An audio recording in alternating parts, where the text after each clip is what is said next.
Hi, David Dalton with the Indiana Department of Transportation. I am joined this morning by our Deputy Commissioner of Districts, Travis Underhill. Thank you so much for taking time to speak with me this morning, Travis. I appreciate it. Good morning, David. It's my pleasure. Thanks for having me. Yeah, so I figured we could just launch right into it. Can you give a brief overview of your career journey, kind of where you started to where you are now? Sure. I began with going to college to understand what it means to be a civil engineer. I got a degree in civil engineering from Michigan Tech University. Shortly after that, went to work my first full-time industry position with a consulting firm, overseeing doing construction inspection and as well as designing mostly site development type projects. About 10 to 12 years of that, and some changes in life, a marriage, and coupled with the downturn in the economy, brought me to a different state. I moved from Michigan to Indiana, and took a job as a city engineer. I was the city engineer for Franklin for about 5 years, and still in the field of civil engineering, but a little bit more transportation, obviously now with the DOT in an executive type role, and more in a personnel management type of arena and policy arena. But been doing this for a little over 3 years now. Great. So kind of talking about what you do, you said personnel management and policy. Could you kind of walk us through maybe some of the responsibilities you have as Deputy Commissioner of Districts? Sure. I think the best way to say it is the way I try to explain it when I'm out in the field meeting with a lot of our folks, and I get asked, what do you do? And I try to focus my job as being available and getting things out of the way for folks to do their job successfully, to experience better efficiencies, and also to advance their own careers. We've worked very hard to try to change the culture here at the agency to a culture of empowerment. We have a lot of folks, we have them in the right positions, and we want them to understand that they're there because we trust them and we believe in their ability to do the job. And at that point, my job is to make sure we are working together as an executive team to develop policy that best enables our folks to be successful in moving the agency forward as well as their. Thank you.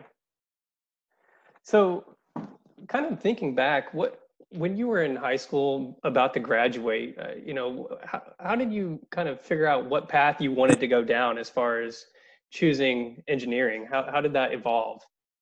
Right. I think I'm probably a rare case here. You said senior year, and I would say probably my freshman or sophomore year, I realized in some way, shape, or form, I wanted to be involved in building things. At the time, I didn't really necessarily care what that was, but I very much enjoyed construction. I enjoyed design. I enjoyed how things worked. If it did change over time, I would say during high school and college, I realized that I very much enjoyed being outdoors and very much enjoyed large construction projects, and that took me down the road of civil engineering. I don't know that a whole lot of folks are able to say as a sophomore they had an idea in high school what they wanted to do. I realize that's pretty rare, but that's the truth. If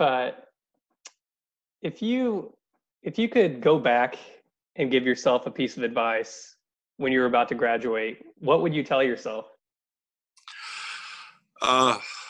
Boy, I would. I've been one that is aggressive, a go-getter, and sometimes I've gotten going too fast in my career, particularly early on, and it's something that I've worked hard to improve, and that's listening and understanding all sides of the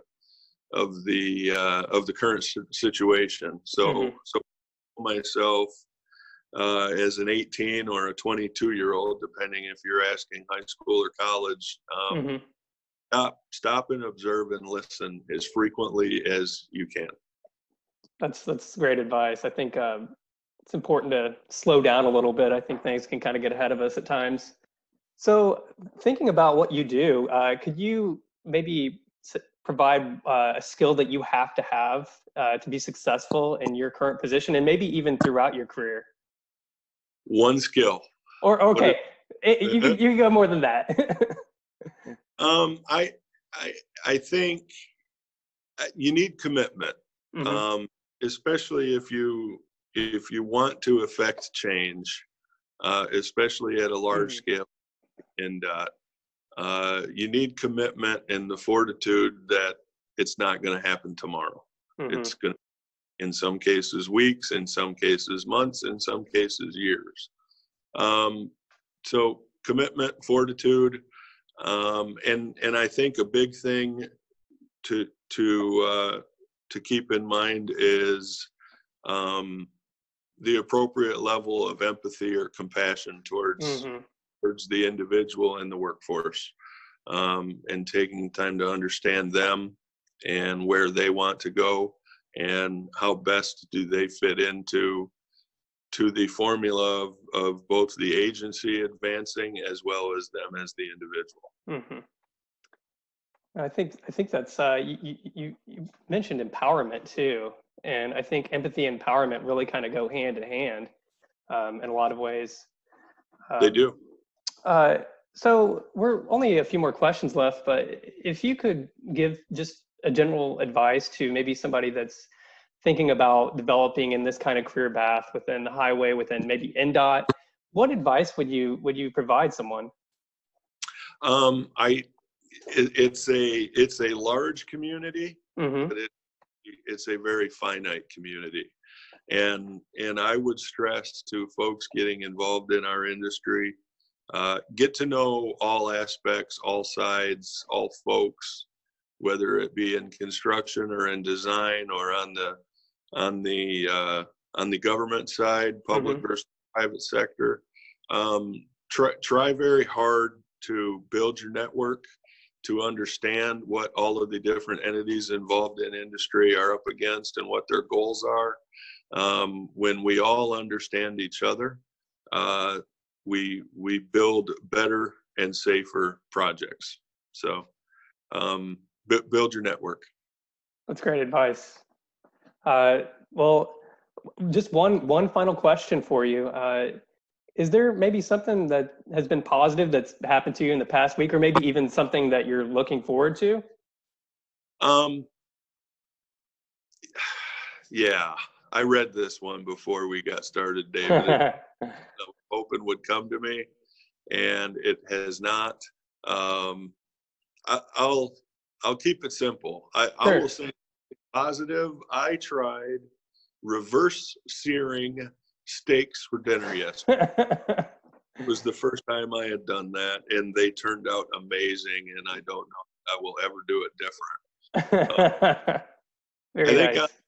on the overall, from an agency standpoint, I would actually look to the last 3 months.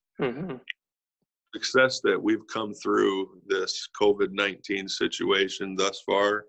I'm sitting at my desk today for the first time in 68 days. And the agency hasn't missed a beat. In fact, in a lot of ways, we've actually found ways to do things better, both on a personal and on a project level. And that's amazing. And I hope that as we continue to turn back to more normal times again, that we don't forget what we've come through and the lessons that we've learned, and better because of this. Yeah, I think we've all had to kind of find a new normal and adapt, and I think that's a great point.